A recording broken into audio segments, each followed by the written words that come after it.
ममांगी video Khardah आइना लक्ष्मी यंत्र कुबेर यंत्र के का सेम ग्रेनको अदो ngasi gi sina ko haidi venus yantra hai tare ko venus yantra sina kamaina work to ge hai kan se da relationship the obstacles leiba hai tare ko relationship the obstacles leiba hai rakati khana ba chaina ba mo chana da ba khota ba do maina gum ba leina ko haidi problem face to bo do hoje hoje hai tare ko relationship hana ba plus venus hai ragadi luxury abundance prosperity sugumba mayam sinena ko haidi paisa su aduga relationship shu phanabagi damakta hai tare ko akoina sigi kaino sai tare ko haidi chamana na hai tare akoina box se ko box mapan semani na ko box mapan semaga aduda number ibiraga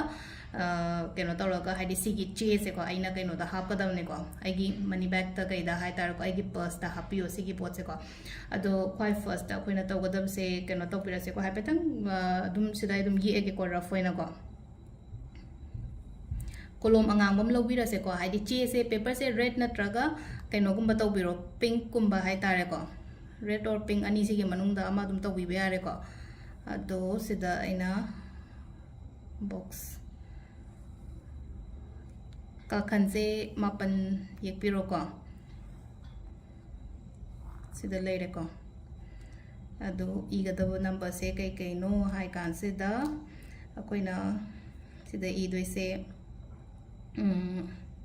makada gi hopiro ko 4 6 7 8 9 10 11 12 13 ko 4 7 6 8 9 10 11 12 13 ko ado c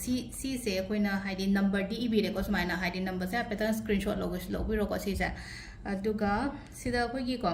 koina kaino to matam da hosikan isa gi smartphone da loina bod yaro mani ko haidi koina rashi ama type to matam da magi symbol do thole idana ko ado sida haitara koina venus ki yantra hairamni na ko haidi venus ki symbol se haitara ko venus ki symbol ama hapira se ba venus ki symbol se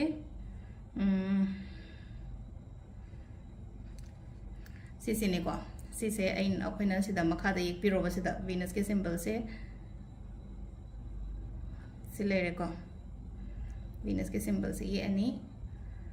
adugi matungda khoina tawgadaba se ko haidi che se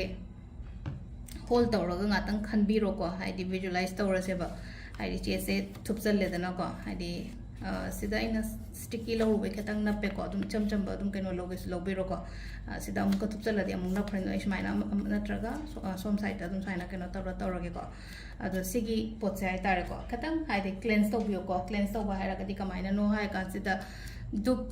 candle gumba tawraga hai tare ko haidi mathak da hai tare koina smudging gumba tok to pokho to palai no kaina han mamang da crystal daga haidi keno tawraga dup mathak ta hai do khibudo adu maina chamana na hai tare ko sigi pot se ngatang aina wakhan do khallaga hai tare ko ai ko gi relation ibaini gi relationship oiro paisa nusha gi problem oiro hai te loina mak phare ko hai bagi atu gi wakhan da hai tare ko adu si tawbo loira matunda cleansing tawra matunda adum ai gi purse ta happy ba yare ko ai gi purse yaw sunu dum ai ga dum konara ga dum chatna bagi damak ta ko ari chathopo photo ko dum punaba ado sigi sida leire khogi ngasi gi venus yantra se kamaina sem ga dab no have do ko si se sembiyo sum haidi haira pu yana ko relationship ki damak ta haide ke kai tawba ya ge sum phanaba phatte ko ten ha makal budi me am ma ha kre ko sima su try to biyo asi leire ngasi video se ma'am thank you